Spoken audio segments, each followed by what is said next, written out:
Hola, ¿qué tal? ¿Cómo están? Bienvenidas, bienvenidos. Gracias por acompañarnos en esta nueva edición de Tribuna.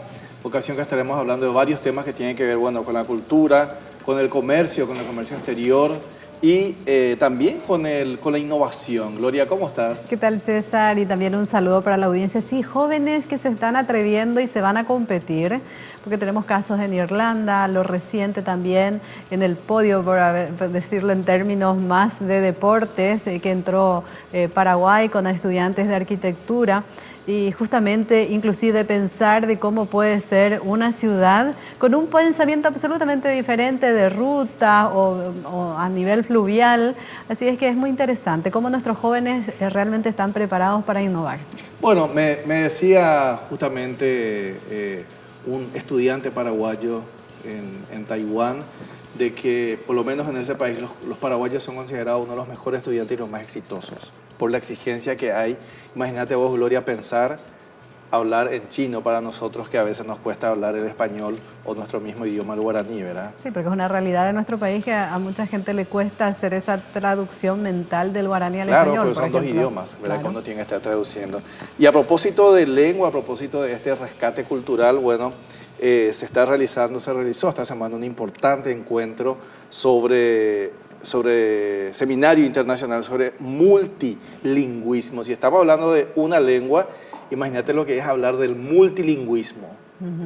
Y sobre todo nosotros que estamos en esto también, ¿verdad? Claro. Y que inclusive uno ve y con mucho agrado después de todo lo que hemos pasado, que hoy cómo se utilizan, aunque sean en algunos términos, y es muy popular en guaraní, que incorporemos en con el español, que está muy bueno, ¿no? Mantenerlo vivo, ¿verdad? Claro. También vamos a hablar sobre este tema que nos interesa, nos apasiona, que es todo ese trabajo que se realiza justamente ante la UNESCO. De manera que agradecemos el tiempo, el interés también en compartir con nosotros, porque la representante, la ministra Leticia Casati, representante paraguaya ante la UNESCO, sé que hay muchos medios que quieren hacer la entrevista, pero ella vino a Tribuna, así que eso nos alegra también, Leticia. Gracias por estar aquí. Muchas gracias a ustedes por darme este espacio para compartir con ustedes y con la audiencia lo que estamos haciendo en la delegación de Paraguay ante la UNESCO, aquí en Paraguay ahora.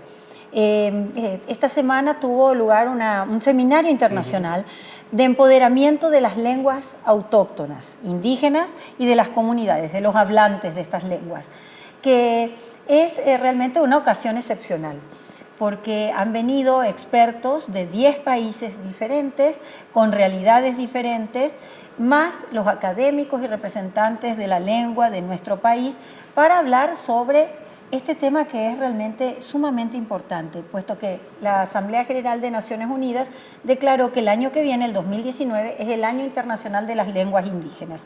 Y entonces, en ese marco, hemos realizado este evento para analizar los avances, los desafíos, las dificultades de cara al año internacional y ver de elaborar ya una serie de recomendaciones para empezar a trabajar y buscar si es que se puede una postura regional de América Latina y el Caribe para que sirva de insumo que alimente los trabajos del año internacional. ¿Cómo, por ejemplo, se encuentra Paraguay en ese sentido? Porque utilizamos, digamos, el guaraní, pero existen otras lenguas. 19 en total, sí, ¿verdad? Sí, 19. ¿Cómo estamos, digamos, en líneas generales, a nivel también de la región, en nuestro país en ese tema? Bueno, nosotros estamos sumamente bien posicionados, puesto que nosotros tenemos una serie de hechos que fueron hitos desde el año 92 con el reconocimiento del guaraní por la Constitución Nacional, luego con la Ley de Lenguas que reconoció, que facilitó y permitió también la creación de la Secretaría de Políticas Lingüísticas. Todo esto son avances que han creado un andamiaje jurídico que hace nada más que sistematizar o reglamentar algo que es una realidad en nuestro país. Un bilingüismo que está sumamente vivo, que está en el ADN del paraguayo, pero a su vez ocuparse de las otras lenguas que existen y algunas de las cuales están en peligro, pero para las cuales se han tomado medidas de rescate, de salvaguarda, y otras que existen, que tienen sus particularidades y que, a las que hay que acompañar, hay que buscar la educación intercultural con el Ministerio de Educación. De hecho, el mes pasado se presentó en la UNESCO el trabajo que se está haciendo en Paraguay en educación transcultural, lo cual significa enseñar en las lenguas originarias. Y se presentaron los textos. Ustedes saben que acá en Paraguay se enseña en lenguas originarias, en 6 lenguas originarias. Con los textos que han sido de estudio del Ministerio de Educación, que han sido traducidos por las mamás indígenas, algunas educadoras y otras que son mamás, que han traducido a sus lenguas originarias el texto y que sirven a los maestros para enseñar en esas lenguas. De forma tal que el niño pueda empezar a educarse en su lengua para no perder sus orígenes e insertarse también de esa forma completamente en la sociedad. O sea que estamos muy bien, hay mucho por hacer, pero también hay mucho sobre lo cual tenemos para dar y compartir a los demás. Y qué importante que esté dentro del debate, ¿verdad? Que se esté hablando, que se estén organizando seminarios, porque solemos hablar con la ministra de Política Lingüística a propósito, que es un placer hablar con ella, esa pasión que tiene y ese conocimiento, por ejemplo, en la lengua guaná, ¿verdad? Que es un rescate que se está haciendo en la zona del Chaco. Creo que son unas cuantas abuelitas nada más las que hablan. 4 abuelitas, ¿verdad? Me imagino que habrán estado las abuelitas en este encuentro. No, ahora no, porque cuesta mucho traerlas y todo. Se presentó el caso, pero no, ellas no han estado presentes. Sí, pues ya son, estamos hablando, están en la zona de Vallemí, ¿verdad? O sea, un traslado, pero que se está trabajando en ese rescate de esa lengua específicamente. Claro, y aparte la UNESCO está haciendo un Atlas Mundial de las Lenguas, donde están las lenguas que gozan de plena salud, como el guaraní y muchas otras, y las lenguas que están en peligro. Y hay distintos niveles, y es todo un trabajo conjunto que permite también visualizar y proyectar a futuro qué medidas se pueden tomar, donde justamente también las nuevas tecnologías tienen una contribución y un rol muy importante que jugar. Y sobre todo cuando hablas, por ejemplo, que en 6 otros idiomas que no sea el guaraní se les dé, o sea, reciban la enseñanza escolar con ese idioma para que perdure. Eso ya es como una documentación también que se tiene, viendo un poquitito de trabajo que uno tiene que hacer y que perdure en el tiempo, ¿no? Sí, absolutamente. Ha sido un paso, un esfuerzo enorme, que es el trabajo de muchos años. Esto surgió gracias a un club UNESCO de España que vino a Paraguay, visitaron y se sensibilizaron y empezaron a trabajar directamente con la comunidad y luego se sumó el MEC. Entonces hay todo un recorrido donde todas las partes están involucradas y están empoderadas realmente. Y entonces ese es el secreto, cuando las partes están empoderadas, porque todo el mundo defiende el producto, ¿verdad? ¿Se puede hablar de un buen momento también, más allá de nuestros, idiomas originarios, digamos, que tenemos, en el sentido de que hemos pasado por nuestras historias momentos muy difíciles y hoy existe como una cuestión hasta internacional de apoyo a eso? Totalmente, el timing es perfecto, puesto que al ser el año que viene, el Año Internacional de las Lenguas Indígenas, hay una serie de reuniones que se hacen en todo el mundo y por eso es que Paraguay hizo un gran esfuerzo para albergar, ser sede de esta reunión. Puesto que no es fácil, no es soplar y hacer botella esto.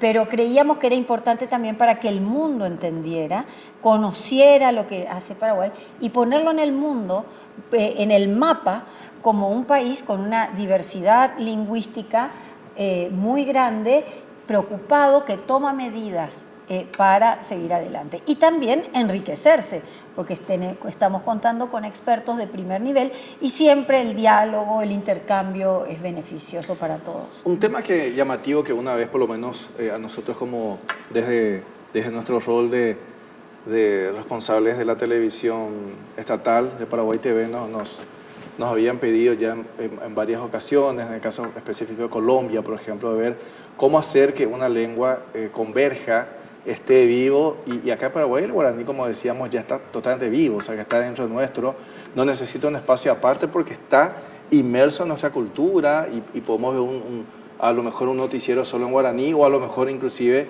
un yo pará, ¿verdad? Donde estamos hablando y entendiéndonos en esa lengua, de manera que en varios campos podemos hablar que Paraguay está siendo un ejemplo por lo menos en ese idioma, ¿verdad? Después tenemos las otras lenguas también. Obviamente, sí. Paraguay no solo en ese idioma, en otras también. Por ejemplo, a la experta que ayer vino de la UNESCO le encantó que la introducción, la apertura de ceremonia era en guaraní, en español y lenguaje de señas. Y que aparte, lenguaje de señas paraguayo. Entonces, esas son cosas que sí, que hemos avanzado mucho. Como decíamos, el guaraní goza de buena salud, pero no hay que descuidarlo. Y también todavía quedan muchas cosas por hacer con el guaraní y con las otras lenguas, ¿no? Es un trabajo permanente. Perdón, en esta instancia genera mucha curiosidad, por ejemplo, de tener, digamos, 2 idiomas, más las lenguas. O sea, ¿qué generamos a nivel internacional en este tipo de encuentros? Genera sorpresa, puesto que hay países, el otro día teníamos la experta mexicana que decía que en su país tienen 68 lenguas y no sé cuántas familias y 300 y tantas lenguas. Sin embargo, todas son lenguas nacionales, no tienen lenguas oficiales. Entonces le llamaba mucho la atención de que aquí una lengua originaria tuviera por rango constitucional sea oficial. Entonces eso, por ejemplo, genera sorpresa, admiración y bueno, es un ejemplo maravilloso que conviene siempre estar reforzando, que no podemos dormirnos en los laureles, sino que permanentemente hay cosas por hacer. Bueno, y aprovechando que hay cosas por hacer y que nos visita hoy Leticia, un trabajo arduo están haciendo también con el tema de los bienes inmateriales, sí, desde lo que es nuestra yerba mate, ¿verdad? El tereré y bueno, ahí hay todo un tema porque son varios los países también, ¿verdad? Pero ¿cómo marcha eso? Marcha muy bien, estamos haciendo muchos esfuerzos, estamos trabajando en la candidatura del tereré con el pojañaná como patrimonio inmaterial. Estamos en un proceso de trabajo con las comunidades que identificaron el elemento, el bien a inscribir, porque fueron las comunidades las que decidieron que querían trabajar este elemento. Con consultas, formularios, se está elaborando el dossier, el expediente, digamos. Faltan una serie de reuniones, de consultas todavía, y algo muy importante es el material audiovisual. Se tiene que hacer como una película, además del dossier, como una película de la candidatura que esté tan bien hecha, que transmita, a veces prácticamente llega casi a suplir el expediente, que transmita el espíritu del bien que uno pretende inscribir. Bueno, estamos viendo eso, presupuestando porque cuesta dinero y no es fácil, es una inversión grande, pero la idea es terminar todo para poder presentar el expediente de la candidatura antes del 31 de marzo del año que viene. Yeah. Porque aparte, todo después, se elabora todo, pero después todo tiene que ser traducido a inglés o francés. Pero no puede ser una traducción, así es como traducir un libro. Tiene que transmitir el espíritu, claro, porque nos sucedió que hubo candidaturas que se tradujeron con traductores profesionales matriculados, pero hicieron una traducción que no transmitía tipo el espíritu, noticiero, que no es lo mismo. Que no, y que entonces fue rechazado el expediente por la traducción. Pero bueno, justamente esas experiencias ya nos sirven a nosotros entonces para este trabajo. Mira qué interesante, entonces, realmente. Esperemos que sean los mejores audiovisualistas. Mira que hay mucho, porque estamos avanzando el audiovisual mucho. Es muy importante. Sí. Y bueno, tener todo listo antes del 31 de marzo. Luego se presenta la candidatura, se deposita en la UNESCO por 18 meses.